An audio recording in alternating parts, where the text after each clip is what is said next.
Likes to go to the casino. What if I told you all about craps and how to win at it? Lots of people don't know what's going on in craps, so I'm just going to simplify it and break down how you can make money. So you might be thinking, Will, you're 22.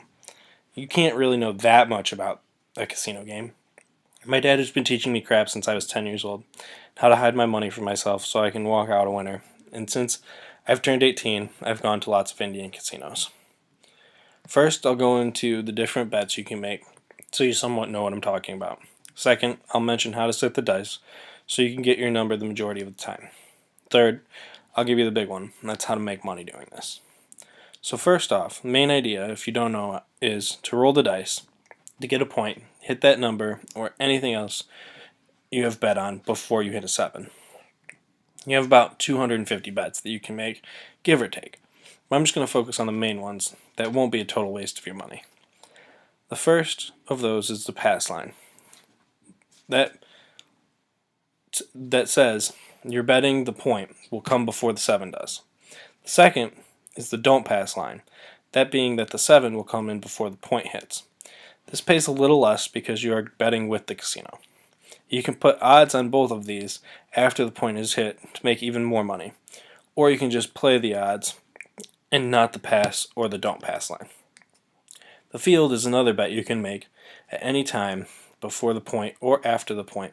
The field is betting on 2, 3, 4, 9, 10, 11, and 12. Seems pretty simple to make money on that since there are so many numbers. But me and my roommate broke that down and not to be as true as one would think. The numbers, I'm not really sure what this bet is actually called, because this is what I've just always called it. But let's say a 10 is set as the point. But you don't like 10 because there's not many ways to get at 10. So you just say you want your money on 8, and that's now what you want before a 7. Let's say you really believe in your shooter, though. You think they can hit all the numbers before they hit 7. They set the dice and semi-know what they're doing. Like my roommate. You want to put a couple bucks on the feature. All the numbers pay 100. All the numbers. The feature is hitting all the numbers, and it pays 175 to 1. You can play the tall feature, which is 8, 9, 10, 11, and 12, as well as the small feature, 2, 3, 4, 5, and 6. Both of those pay $35 to 1. So I'll throw a dollar. I've seen it hit 3 times and come with a number or two at least 10 times. Within a number or two, at least 10 times. So if you want to make sure these hit, you can make some money, you want to learn how to set the dice. The moneymaker, I forgot to mention earlier, is if you are on the pass line and the point is not set, but 7 comes in, you paid even more money. So you might want to know how to set the dice and hit a 7. That's the easiest one in my book. You want to put a 5 and a 2 on top, which will put a 5 and a 2 on bottom. You just want a 6 and a 1 facing one way, and a 3 and a 4 on the sides. Then you just have to throw the dice, hoping they will stay on axis and get you to your number, which is the hard part. The next is 8 or 6. You want to only be showing the numbers that add up to 8 or 6, just like we did for 7, obviously with different numbers. We do the same for 4 and 10. It's all just going down the list of a lot more, and there's a lot more you can do. That's cool. You know bets, and you know if you hit your number, you'll get money. What do you do if you're not good at setting dice, and when you aren't the one in control of the dice, and want to make money, the most money? Actually, I'm going to start this off with what not to do, because it lost me 20 bucks. Not bringing in the bare minimum because it's just $5 a $5 table. Do not only bring that. Bring at least 3 times the minimum, so you can get in at least 3 times. You have a few choices on making money. First being that my dad taught me was when you have 10, put your money just on the pass line and don't play the odds, and collect the even amounts and put all your winnings in your back pocket. You usually want to do this when the shooter looks like they're setting the dice to try to get something they want, therefore getting something you probably want if both bet on the pass line. Second way is to make a nice amount of money is just to think about the dice curve. The dice curve, another thing my dad told me about. little 10-year-old me, if you know.